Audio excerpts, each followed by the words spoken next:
नमस्कार साथियों, स्वागत है आप लोगों का आपके यूट्यूब चैनल एग्जाम इनसाइडर पे।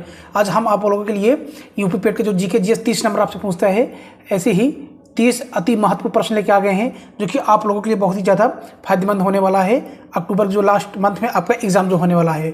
तो चलिए शुरू करते हैं। आज का पहला क्वेश्चन देखिए, आज का पहला क्वेश्चन आपसे क्या कहता है, कह कि निम्नलिखित में से किसने बादशाह शाहजहां को सुप्रसिद्ध हीरा कोहिनूर भेंट किया था, तो वो कौन सा बादशाह था, उसका नाम क्या था। तो आपका बिल्कुल सही उत्तर क्या हो जाएगा, मीर जुमला ने। ऑप्शन सी आपका बिल्कुल सही हो जाएगा। मीर जुमला का पूरा नाम था मीर जुमला और मीर मोहम्मद सैयद था। तो ऑप्शन आपका सी इस प्रकार से बिल्कुल सही हो जाएगा। इसने बादशाह शाहजहां को सुप्रसिद्ध हीरा कोहिनूर भेंट किया था, किसने किया था, मीर जुमला ने किया था। चलिए अब चलते हैं अगले क्वेश्चन पर। देखिए अगला क्वेश्चन आपसे क्या कह रहा है कि निम्न में से किस सुल्तान ने तुर्क ए चहलगानी का दमन किया। तुर्कान ए चहलगानी का किस सुल्तान ने दमन किया था, उसका नाम क्या है। उस सुल्तान का नाम है मोहम्मद तुगलक। ऑप्शन डी आपका बिल्कुल सही। नहीं सॉरी, आप बलबन ने किया था, बलबन सॉरी साथियों, ये मिस्टेक को, ये क्वेश्चन नहीं होगा, बलबन ने किया था। इसके बारे में आपको बता दे रहे हैं कि इल्तुतमिश के समय में 40 यानी तुर्कान ए चहलगामी का प्रादुर्भाव यानी उसमें जन्म हुआ था, किसका, तुर्कान ए चहलगामी का। ठीक, इसके प्रारंभिक सदस्य सुल्तान के गुलाम थे। इल्तुतमिश प्रारंभ में इस पर नियंत्रण रखे हुए था, परंतु बाद में चालीसा की स्थिति मजबूत हो गई। ठीक, तो इस प्रकार से बलबन ने क्या किया, तुर्कान ए चहलगामी का दमन कर दिया।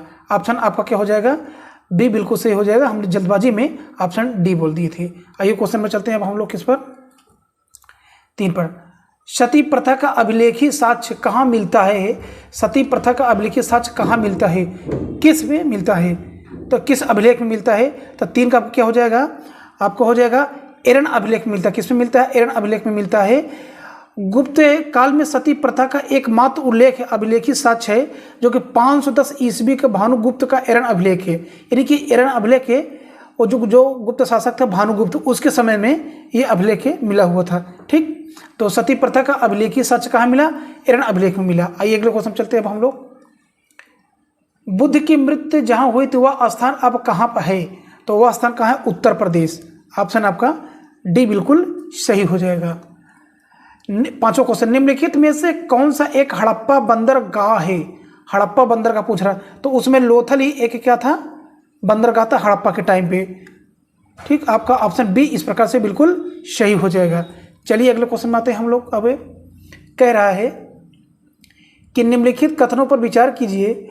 गवर्नमेंट ऑफ एक्ट 1935 में था, जो 1935 में गवर्नमेंट ऑफ एक्ट आया था 1935 में, उसमें जो बातें थी, क्या इन तीनों बातें में से वो बातें कौन सी सही है, कौन सी नहीं सही, यही आपसे पूछ रहा है।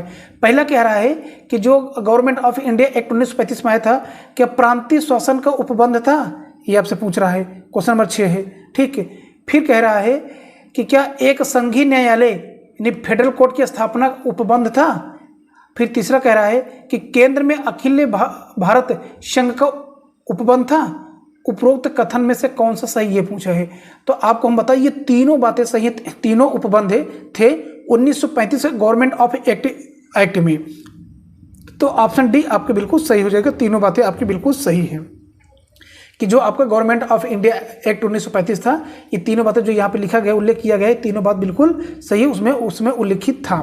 आइए क्वेश्चन नंबर 7 पे चलते हैं। मैं एक समाजवादी और गणतंत्रवादी हूँ और मुझे राजाओं और राजकुमारियों में विश्वास नहीं है। यह वक्तव्य संबंधित है, किससे संबंधित है, तो यह वक्तव्य संबंधित है किससे, पंडित जवाहरलाल नेहरू से संबंधित है। ऑप्शन डी आपका बिल्कुल सही हो जाएगा। अब चलते हैं हम लोग क्वेश्चन नंबर अपने किस पर, 8 की ओर चलते हैं। देखिए 8 आपसे क्या कह रहा है फ्रेंड्स, कह रहा कि माई एक्सपेरिमेंट विथ ट्रूथ होने के लेखक कौन है।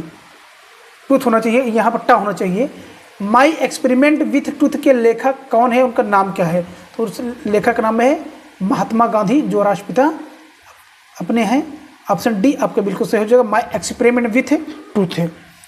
क्वेश्चन नंबर 9 आपको देखिए आपसे क्या पूछ रहा है फ्रेंड्स। लॉर्ड कर्जन के समय उग्रवाद के पनपने का मुख्य कारण क्या था। लॉर्ड कर्जन के समय उग्रवाद के पनपने का मुख्य कारण क्या था, तब मुख्य कारण था बंगाल का विभाजन जो हो गया था 1905 में, लॉर्ड कर्जन ने कर दिया था, वही मुख्य कारण था जो उग्रवाद ज़्यादा फैल रहा था भारत में। चलिए क्वेश्चन नंबर 10 पर देखिए, 10 आपसे क्या कह रहा है, नील क्रांति का नेतृत्व निम्नलिखित में से किसने किया था। नीली जो क्रांति आई थी किसने, उसका नेतृत्व कौन किया था आपसे पूछ रहा है। तो 10 का आपको क्या हो जाएगा, किसने किया था, दिगंबर विश्वास एवं विष्णु चरण विश्वास ने किया था। ऑप्शन डी आपका बिल्कुल सही हो जाएगा, दिगंबर विश्वास एवं विष्णु चरण विश्वास ने किया था नीली क्रांति या नील क्रांति का।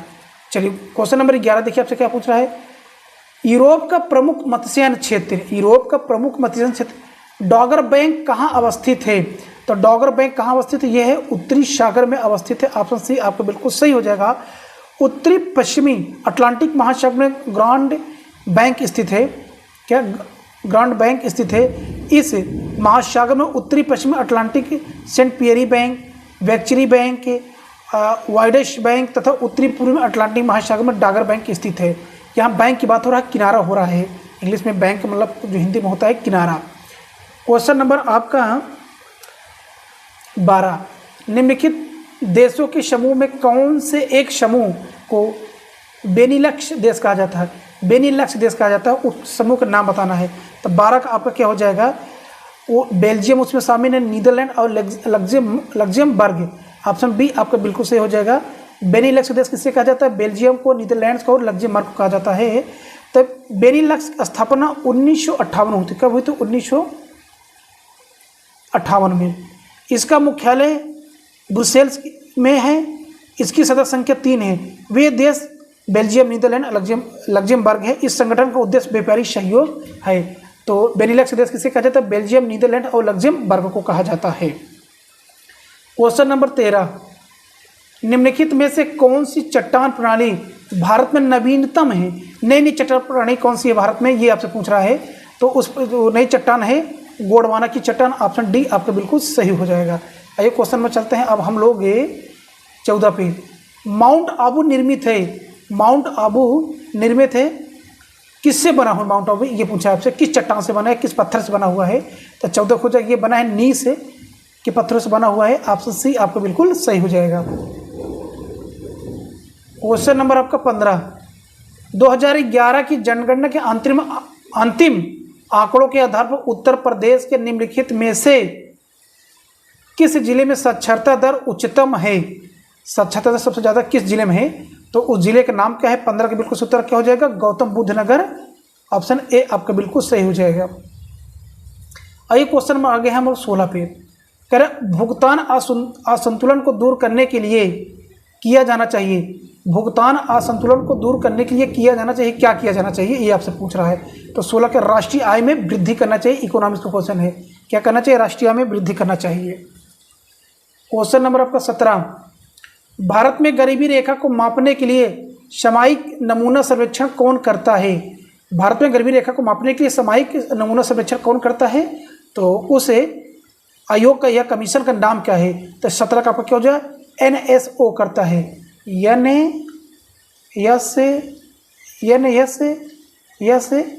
करता है। आपका ऑप्शन सी इस प्रकार से बिल्कुल सही हो जाएगा। क्वेश्चन नंबर आपका 18 देखिए, आपसे क्या पूछ रहा है, कृषि लागत मूल आयोग CACP के निम्नलिखित में से कौन से उद्देश्य हैं। यानी जो कृषि लागत मूल आयोग है, कृषि लागत और मूल आयोग है का उद्देश्य क्या है, कौन कौन से उद्देश्य हैं। क्या कृषि मूल्यों को स्थिरीकरण करना, कृषकों के लिए सार्थक वास्तविक आय स्तरों पर सुनिश्चित करना, लोक वितरण पद्धति के माध्यम से उपभोक्ताओं को आवश्यक कृषि पण्य उचित दरों पर उपलब्ध करवाकर उनके हितों की रक्षा करना, या चौथा कृषकों के लिए अधिकतम मूल्य का सुनिश्चित करना। तो आपका बिल्कुल से 18 का उत्तर क्या होना चाहिए, 18 का आपका सही होगा। इसमें ऑप्शन बी, आप देखिए फिर ऑप्शन यहाँ पे मिस्टेक हो गया है, ABC इसमें मिस्टेक किया है, लेकिन आपका ये होगा ऑप्शन बी आपका बिल्कुल सही होगा, ऑप्शन बी। देखिए हम बता दें इसमें क्या, पहली बात क्या है, कृषि लागत और मूल आयोग की पहली बात है कि कृषि मूल्यों को स्थिरीकरण कर देना, यानी कृषि में जो भी पैदा किया जाए उसके मूल्य एक निश्चित होना चाहिए।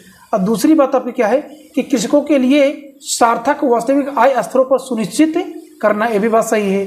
और उसके बाद आपकी तीसरी बात गलत है, चौथी बात सही है कि कृषकों के लिए अधिकतम मूल्य का सुनिश्चित करना।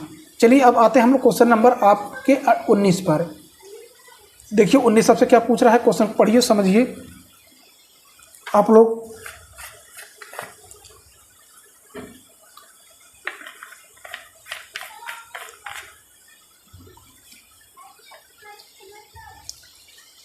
क्वेश्चन नंबर आपसे 19 ये बोल रहा है फ्रेंड से कि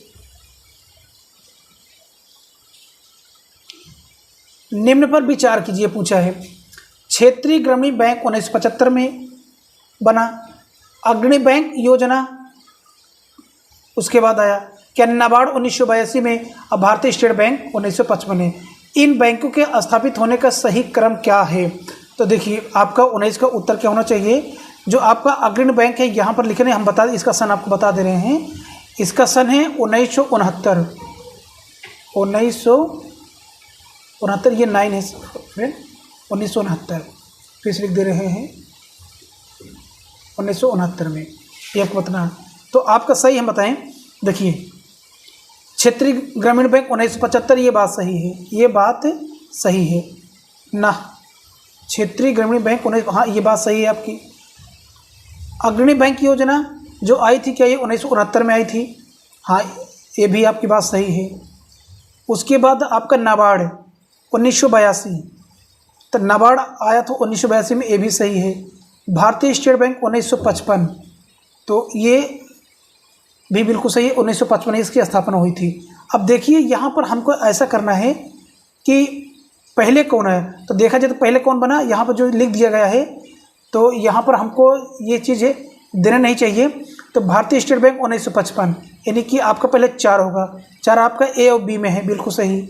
आपका ए भी हो सकता है, बी भी हो सकता है। 1955 के बाद आया 1969, तो आपका 1969 कौन है? अग्रणी बैंक योजना, तो फिर होना चाहिए 2, क्या होना चाहिए? 2।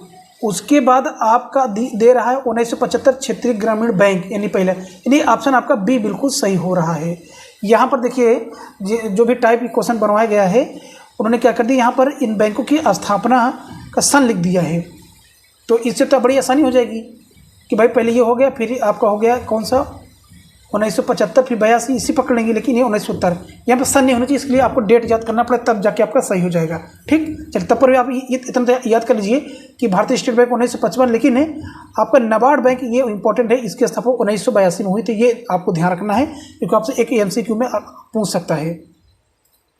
क्वेश्चन नंबर आपका 20, सतत आर्थिक विकास से अभिप्राय है, यानी कि इसका मतलब क्या होता है, इसका अर्थ क्या होता है?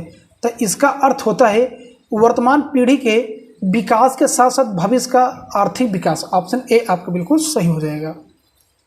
क्वेश्चन नंबर आपका 21, निम्नलिखित कथनों पर विचार करिए। तो कथन आपके सामने है, आपसे क्या कह रहा है?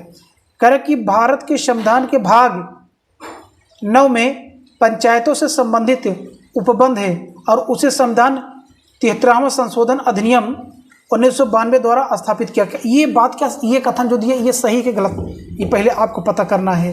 तो आपको हम बताएं, ये आपका क्या होगा, यही बात, ये बात सही है, ये बात आपकी सही है। दूसरी बात है, भारत के संविधान के भाग 9A में नगर पालिकाओं से संबंध उपबंध है तथा अनुच्छेद 243 Q के अनुसार प्रत्येक राज्य के लिए 2 प्रकार की नगर पालिकाएँ हो सकती हैं, अगर नगर पालिकाएँ परिषद और नगर निगम। नहीं, ये बात गलत है, आपको डिटेल में बता दे रहे हैं। पहली बात जो आपकी सही है कि ग्रामीण क्षेत्र से नगरीय क्षेत्र में संक्रमणशील क्षेत्र के नगर पंचायत 10,000 से 20,000 होनी चाहिए। कितनी जनसंख्या? 10,000 20,000 की जनसंख्या होनी चाहिए। ठीक, तो आपकी ये बात क्या है, गलत है।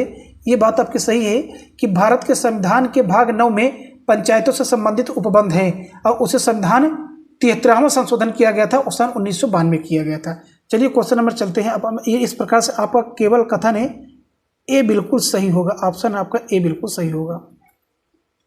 क्वेश्चन नंबर 22, राष्ट्रपति द्वारा जारी अध्यादेश अवधि तक मान्य होगा, किस अवधि तक मान्य होगा? 6 सप्ताह, 6 माह, 60 दिन, 1 माह।